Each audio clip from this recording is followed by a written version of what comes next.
Hey YouTube, welcome to the channel. On today's video, I've got hopefully a quick DIY upgrade to a modification that I've already done in the back of the Jeep. Now, for some of you, this might be extremely important.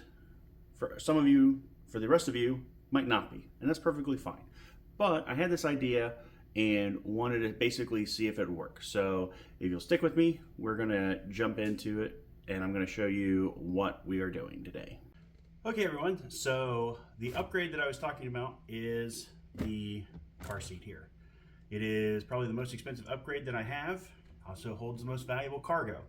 So the issue is with the little ones, they are rear facing starting out. Now Jeep on the JL has included vents for the rear passengers, which is new. The JKs didn't have it, TJs wasn't even a thought. And that's fine if you're open top all the time, but where I live, it's not always an option.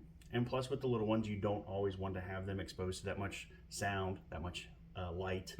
So we typically will stay buttoned up until the little one gets a little bit older.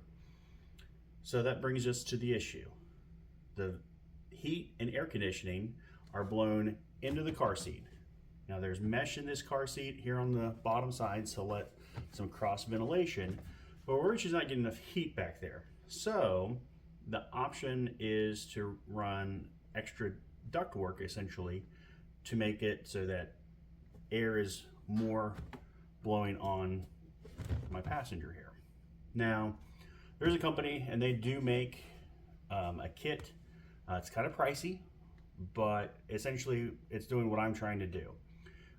The difference is that I actually want to tie into the floor vents because we typically are going to have bags and toys and things under there that you don't necessarily want to get heated, and it's just going to block the floor vent anyway.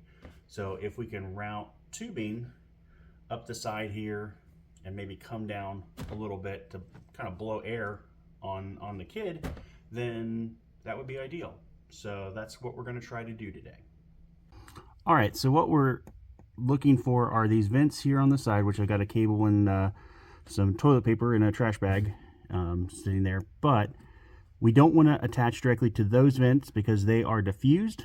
What we're going to do is go actually up to the source.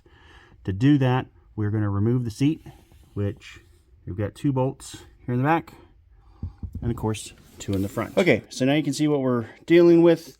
So I got the rear carpet section pulled up, and then the front, this comes up underneath from the trim piece. It's got a clip up there, and we should be able to take out the floor vent tubing and replace it with the new tubing.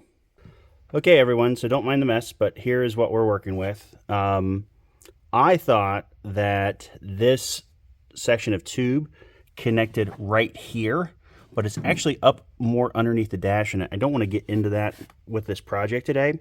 So right here, just enough room I could get a Sawzall in and just cut that off. And the nice thing is I've got a pretty decent square tubing here that I should be able to attach my new hose, and then the hose will route, I'll show you, down here, up the B-pillar, and to the back. So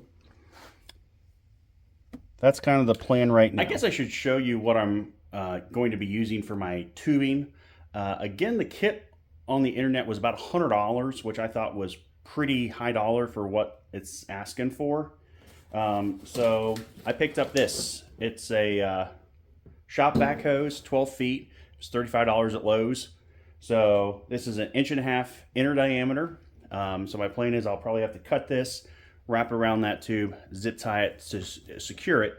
We're moving air, so you want to have a good seal, but it doesn't have to be watertight. So if you have little air leaks, it's not a huge deal.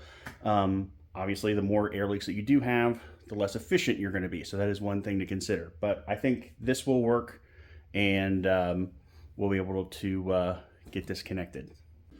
Okay, so now we actually get to use duct tape for what it was designed for.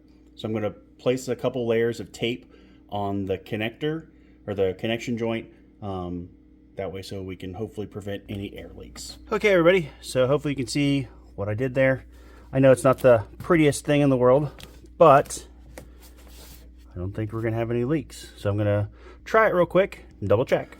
Okay, everyone, so with the carpet back installed, there's plenty of room underneath of it. It looks very sanitary. Just you've got a larger tube coming out of where the floor vent was originally. It's pretty solid right here with the molding in the carpet, so that's not an issue. So we're going to move to the B-pillar, and I'm going to show you my plan for the tubing. Okay, so we have the tubing up here. My plan is to have it follow the B-pillar up here, and then snake around, go underneath here, and then try to have it angled down somehow for the air to blow down there on the car seat. So this is what we have going on. The 3M zip tie holders, they weren't working. I think there's Armor All or something on the plastic. It is cold and it's not completely flat. It's got a texture to it. So it wasn't adhering very good. But what I ended up doing was the physical mounts I just used from the Jeep. So there's the loop for your door down here, and then handle, and then I've got the grab handle up here. So I just zip tied to it. So 3 zip ties on there, easy to remove if you have to for any reason. I am going to work on a nozzle here.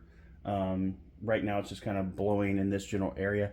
Don't necessarily want heat and cold blowing like directly on her, especially while she can't say, hey, I'm too hot, I'm too cold.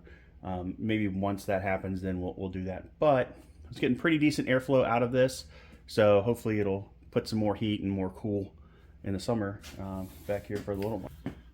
All right, everybody, so hopefully you made it this far in the video. Again, this is not a mod for everybody. You know, if you don't have kids, you're probably not going to do something. But if you have pets, this might be something you look into. I do have plenty of tubing left over, so if I want to use it for another project, if you're just going to do one side and you're not going to do, you know, both, if you did both, you probably need 2 boxes, but I would recommend getting a shorter length. So again, I got the 12 foot. You definitely get by with 8 or 10 feet. So, and again, it depends on how you route it. If you're not going all the way to the ceiling, you're just going to go kind of mid-level and make it so that there's like 4 vents. If you do have, say, dogs, and you know, that's way it's all kind of in line with them. That's an idea, and you don't need as much tubing. And the nice thing is, with the Jeep, when you turn the vents on, again, it's blowing cold air or hot air specifically in the wintertime. But the downside is that even with the heat on, I find that the front windshield will still fog up. So you still have to turn your defroster on. This way you can run the defroster with the floor vents, so it would still provide heat to the rear passengers, and you're still getting heat up front in the windshield so you can see, which is important, and on your feet as well, because I don't know about you, but in the wintertime my feet usually get cold, so I usually have the floor vents on all the time. So if this was video was of value to you, go ahead, hit that like, comment, subscribe button. Channel is definitely growing. We're almost to 500 subscribers, which is awesome. And then at that point, I can get a store going and wear clothing and hats and stuff that have my logo on it, which I still have to design, but that should be really fun and exciting. So, as always, appreciate you, and we'll catch you on the next adventure.